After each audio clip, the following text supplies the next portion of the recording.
Hey guys, and welcome to my channel. This is Ashley with Level Up English, and today we are going to look at different ways to express sadness. If you watch my videos regularly, then you'll know that I am a native English speaker, so obviously I am well versed with the culture of the language. I can tell you now, I have never actually said, "I'm sad." Why? Because it doesn't truly get across the emotion that I am feeling. I'm so sad. It just sounds meh. The two most common ways I've expressed sadness in the past is to say, I feel blue, which means to feel slightly depressed, or I'm down in the dumps. This means I'm really sad or I'm really depressed. How are you today? I'm sad. How are you today? I feel blue. How are you today? I'm sad. How are you today? I'm down in the dumps, man. It's been a bad week. This video is also a follow-up to a video I recently did on how to express happiness like a native English speaker. You can find the link to the video here, and in that video I showed you several ways you can express happiness like a native English speaker. If you are ready to sound more like a native English speaker and would like to know the different ways you can express sadness and talk about sadness like a native speaker, then hit the subscribe button and let's learn English.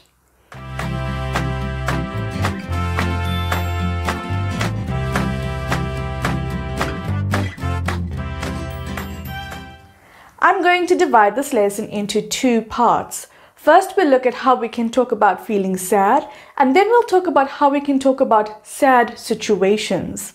Let's go. First, I want to give you 3 alternative words for sad, because saying sad is just sad. Let's be creative. Our first alternative is unhappy. We have despondent and we have gloomy. Okay, so there's 3 new words already. I feel sad. I feel unhappy. It's not my favorite, but it will work. Next, we have despondent. This means slightly indifferent. To be despondent means that you are sad, but you also have no hope or encouragement. You feel like everything is going badly and your situation is just hopeless. Next is gloomy. This is one word that I love. Just like despondent, it means unhappy and without hope. Note, gloomy can be used to describe things in a very clear way. Look at this gloomy weather. When I think about gloomy weather, I think about gray skies with no sunshine. It paints a sad picture. Look at the sky. Is it better to say sad weather or gloomy weather? Definitely gloomy weather. Here are some other ways we can express our sadness. As I mentioned earlier, we can say, I feel blue, or I'm down in the dumps. Another similar one to down in the dumps is to be down and out. However, it doesn't just refer to feeling sad. To be down and out also means to have no luck or to have really bad luck. You have no job, you have no money, and you have no current opportunities. Example, what's wrong with Sam? He's been down and out since he lost his job. A very informal way of saying you're sad, usually used by teenagers, is to say, I'm so bummed. Bummed means sad and disappointed, but it's not as serious as being depressed. It's just to be sad, but not in a serious way. Example, my favorite TV show just ended. I'm so bummed. See, it's not a serious thing, but it refers to something that still makes you feel sad. The next one is popular too. To be cut up about someone or something. This means to be emotional and upset about someone or something. Example, she was cut up about her school burning down, or she was cut up over her breakup. And that brings us to the end of the first part of this lesson. In the next part of this lesson, I'm going to show you how we can talk about sad situations like a native speaker. Let's go. Let's start with an extremely popular one. To fall apart or to fall to pieces. Both mean the same thing and both are commonly used. It means to break down emotionally. You can use it to talk about yourself, but it's often used to refer to someone else. Example, she fell apart when she found out her dad died, or he fell to pieces when she left him at the altar. Side note, to leave someone at the altar means to decide not to marry someone on the day of the wedding. It's not good, it's very cold.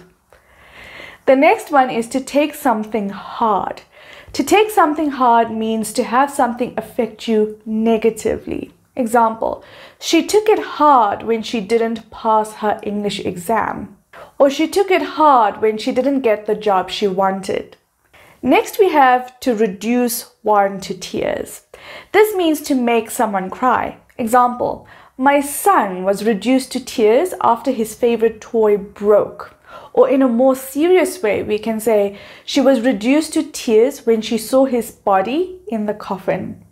Next, I'm going to show you how to describe something that is sad or terrible. We can begin with a sad sight. Right, this is pretty self-explanatory. It means a sight that causes you to feel sad. When you look at something, what you see makes you feel sad. It's simple. Example, it was a sad sight to see so many homeless people lining up at the soup kitchen. The next one is a sad set of affairs. This is a good one. It's a particularly unfortunate, unpleasant, or upsetting situation or set of circumstances.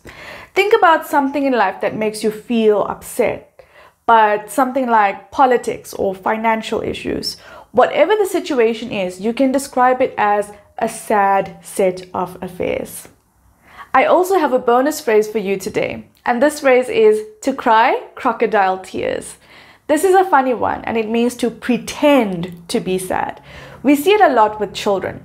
If you don't give them something they want, they pretend to cry, and as soon as you give them what they want, they start smiling again. Crocodile tears. In a sentence, we can say, Jack cried crocodile tears when his mom said he couldn't have another cookie. And before you ask in the comments, no, I don't know why they use the crocodile as a reference. And that's it. Today I showed you several different ways you can express and talk about sadness. Please write the phrase that you plan to use to express your sadness in the comments. If you enjoyed this video, then please hit the like button and don't forget to subscribe to my channel for more English learning videos. This is Ashley with Level Up English signing out. I'll see you next week. Goodbye.